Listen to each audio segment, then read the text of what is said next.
Thank you. So today is a conclusion of the four-part series that we talked about, and these principles that we're examining, we might refer to them as spiritual laws, are not the only laws, of course, but four that you allowed me to pick out to share with you on Sunday morning. The first one was about the law of love. And we took time and dove deeply into that piece. The second week, we talked about the law of light and how that light is who we are and how diligent we have to be to see that light in each other, particularly when it's not so easy to see. Last week was the law of substance, and that was about the subject of abundance in many different forms. And today, it's the law of oneness. So let me ask the question, is it by any stretch of the imagination possible to be separate from God? No. Now, here's another question. I want us all to answer it honestly. Do we always feel that we are one with God? So we've got work to do today, don't we? Oneness is a subject that we talk about a great deal in Unity. And it's probably one of the toughest principles to grasp, and yet it's one of the most powerful. Because if we allow ourselves to intercede, if we will, with our consciousness in such a way that we are tweaking, changing that consciousness to allow for that feeling of oneness with God, then it immediately opens the door for us to feel that oneness with each other. And the only thing that really gets in the way is, of course, our ego.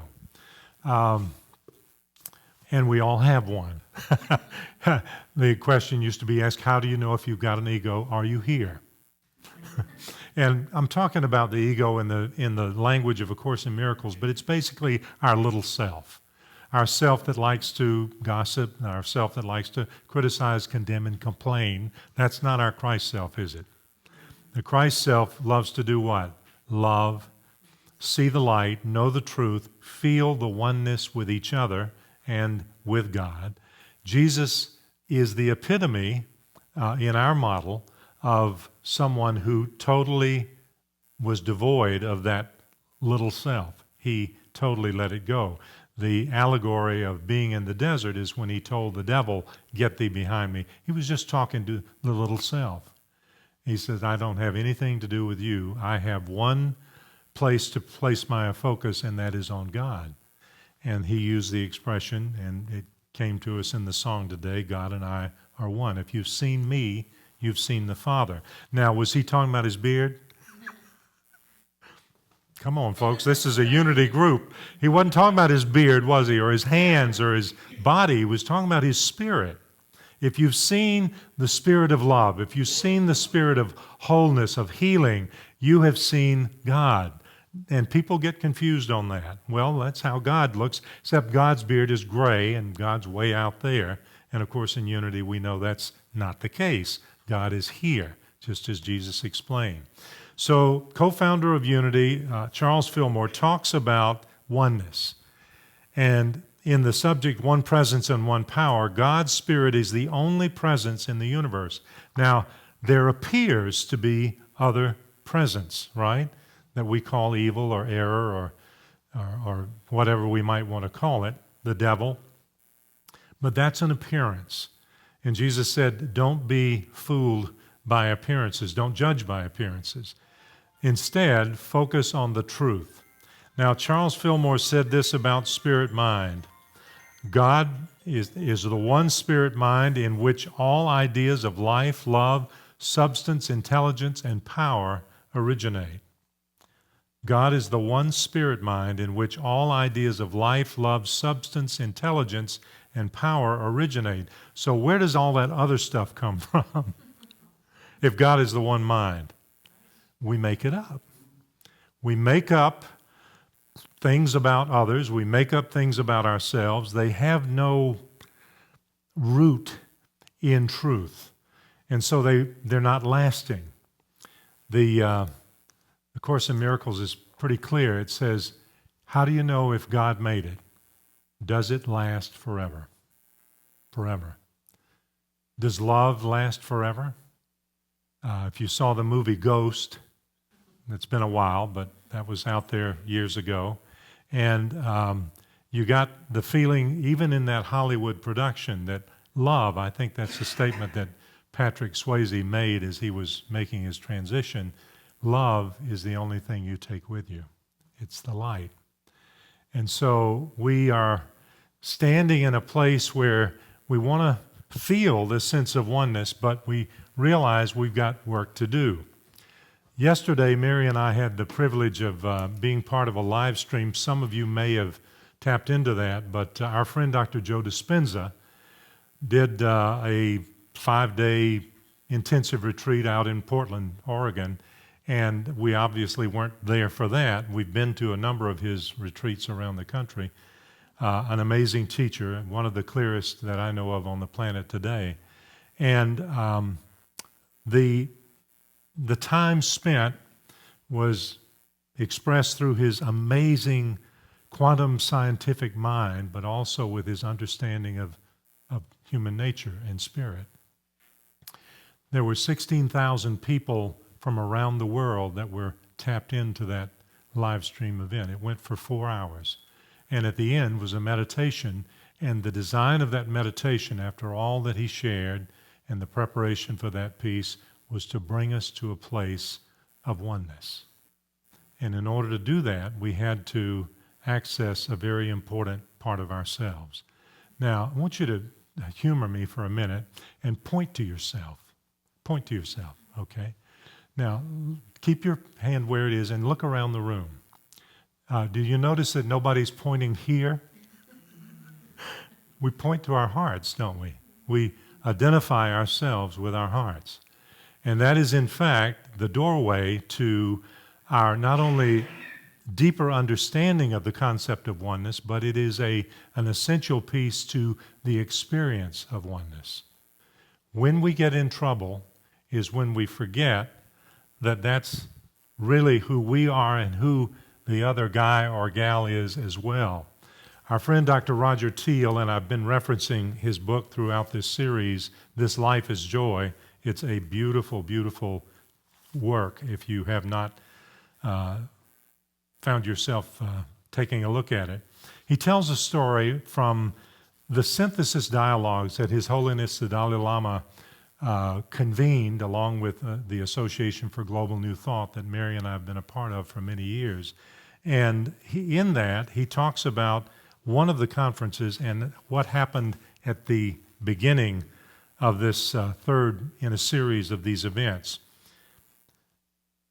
An unusual incident would catalyze and direct the rest of the experience. Leaders from all the major faiths and spiritual paths had been invited to this set of dialogues. Before our first assembly, there was an incident. A young rabbi from Israel and a female Muslim reporter living in Canada, both in their 30s, encountered each other on a stairway. A crowd of attendees gathered, then members of our leadership. Rather than a conversation, their meeting became a loud confrontation. A crowd of attendees gathered.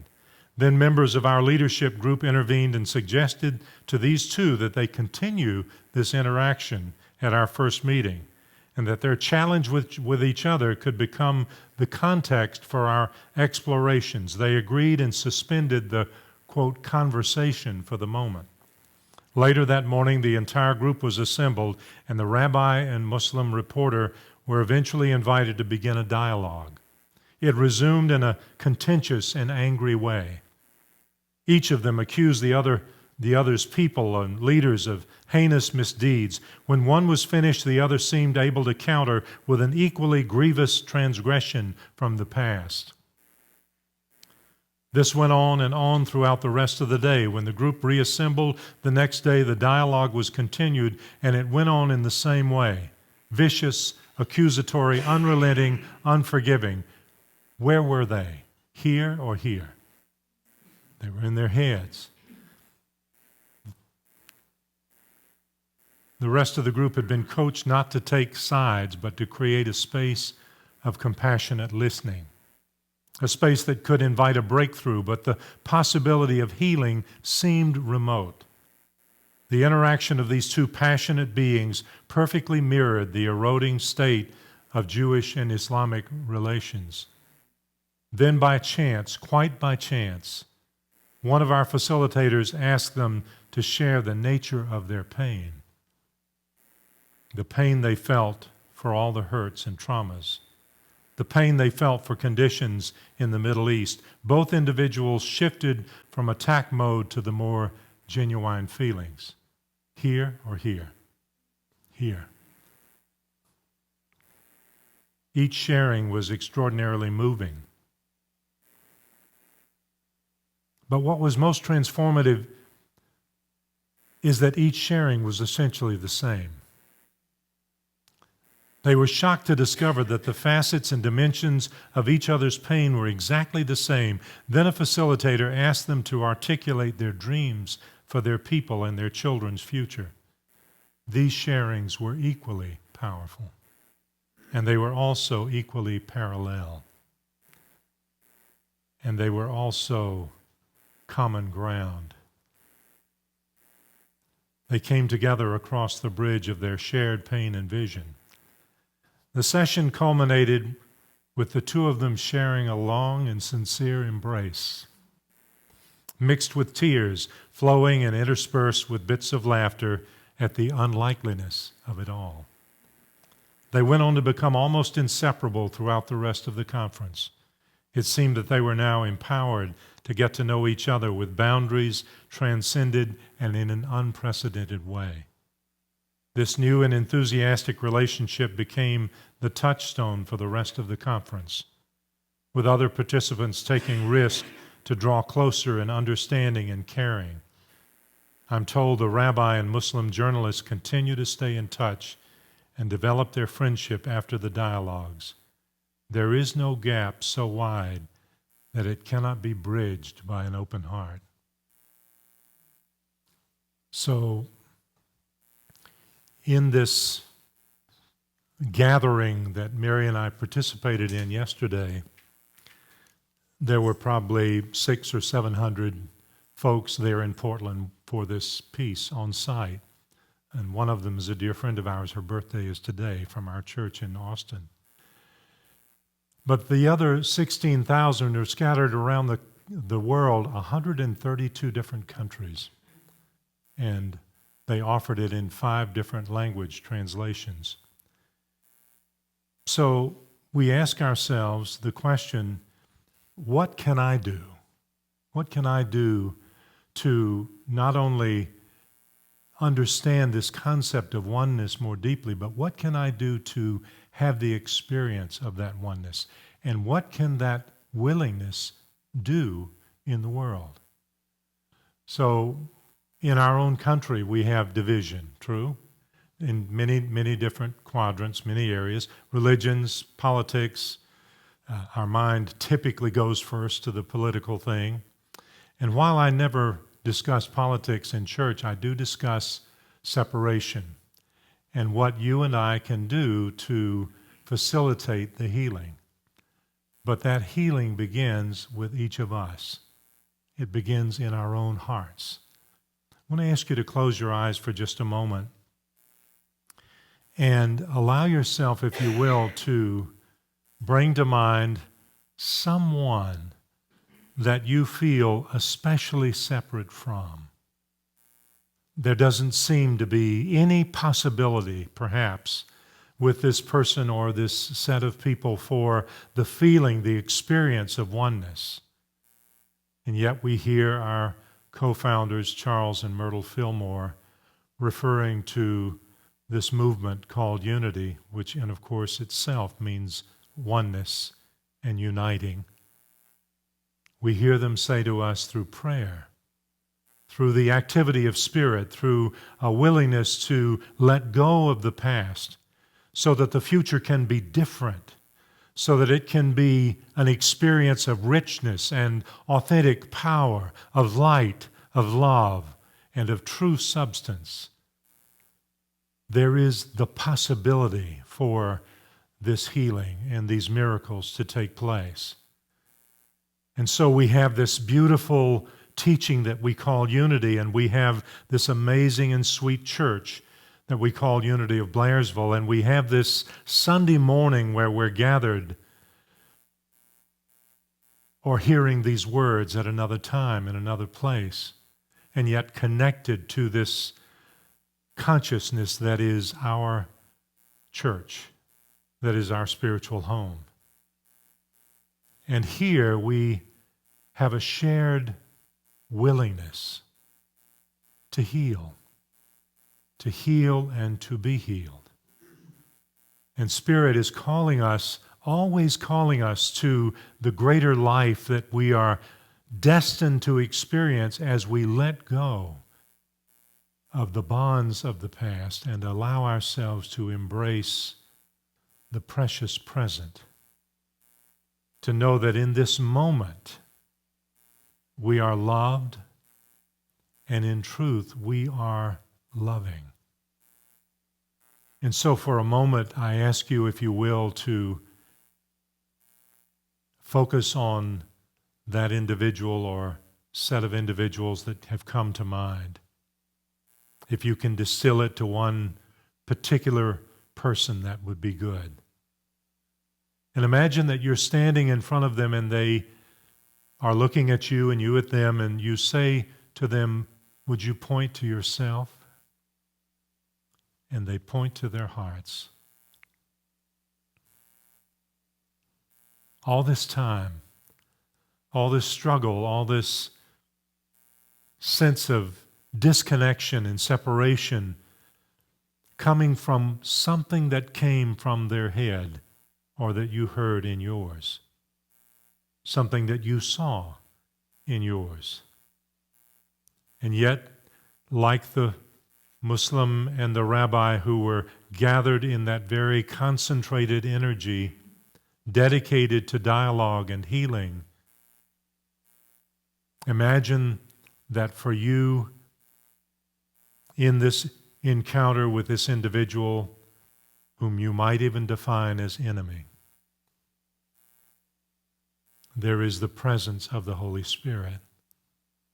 There is the presence and the energy and the support and the love of all of those in this room who are there holding that space with you. And you hear the facilitator say, now for just a moment, share with each other your pains and your struggles. And for just a moment, you allow yourself to hear that individual speaking from their heart of the challenge, the difficulty, the darkness that he or she may have been in.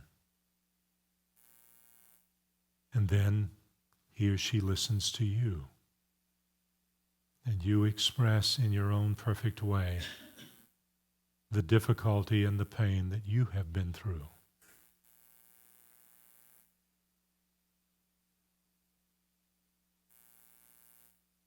There is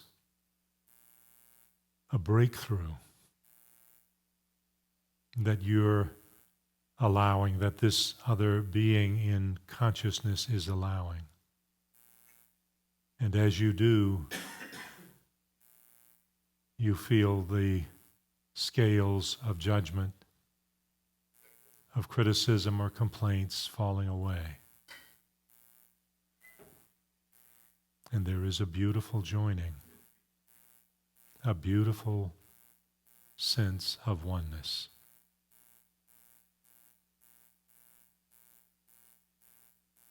Perhaps you embrace or simply hold their hands and look into their eyes. And you allow yourself to feel beyond words the feeling of oneness.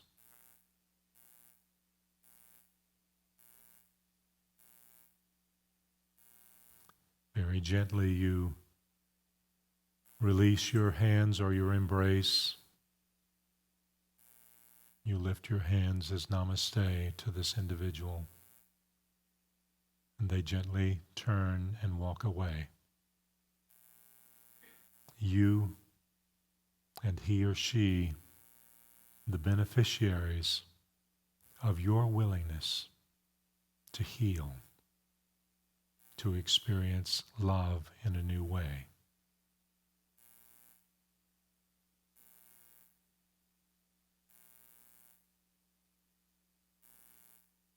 Very gently bring your awareness back to your breath and to this room.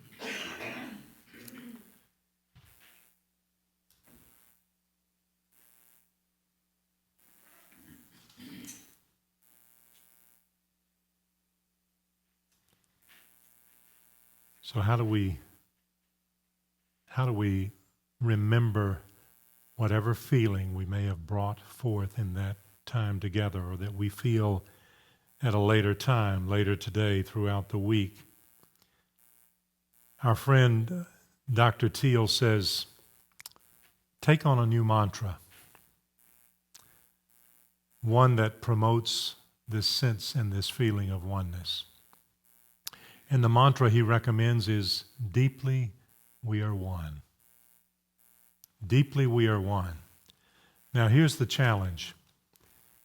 When you turn on the TV and the news comes on, that is an opportunity when you find yourself maybe moving out of oneness into a sense of separation, to say to yourself and to that individual, though he or she may be on television and not seated next to you, deeply we are one. When the week unfolds and you think of someone that you've maybe been carrying a little bit of a resentment toward or a grudge, you just allow yourself to be caught in that moment and say to yourself and to that individual through the ethers, deeply we are one. Deeply we are one. Let's try that together. Deeply we are one. It's that depth, that willingness to realize that we're sinking into our hearts and we're speaking from that place. And as we do, that love takes care of some of those old thoughts. It takes work. Some of those old actions that were transgressions perhaps against you or by you or whatever the case may be. Deeply we are one.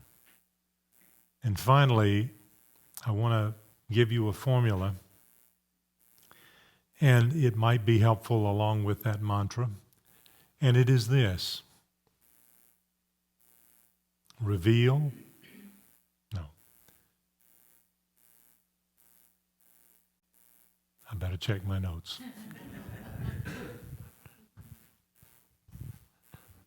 The word that I was looking for is realize. That's not the word. The word is appeal. When you are in conversation with someone and it's going south, you know what that feels like? Or you're in conversation in your head and it's going south. It's leading you to a place of tension or stress. Appeal to your higher nature. Appeal to their higher nature. Appeal to the Christ indwelling. Appeal to that Christ within them.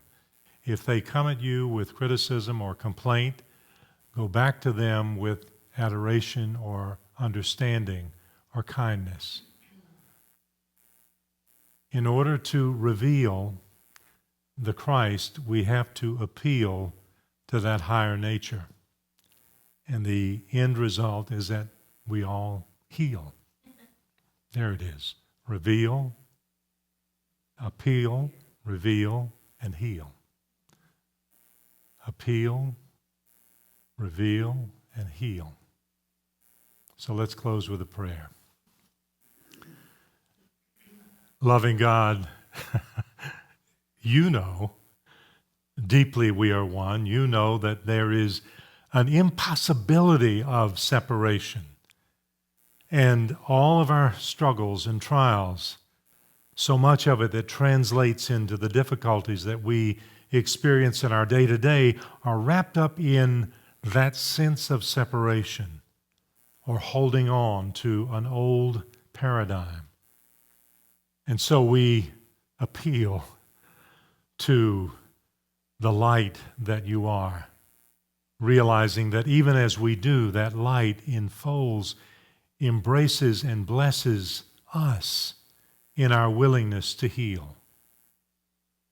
We take a moment and remember that we have all this support around us, the support that we see in our spouses and partners and friends and family, the support that is here in this spiritual community for each other, the support that is unseen, our angels and guides and guardians, Jesus the Christ, other master teachers with whom we may identify, ever present to us to guide us, to bless us, to help us move forward, to heal the sense of separation and reveal the true nature of oneness.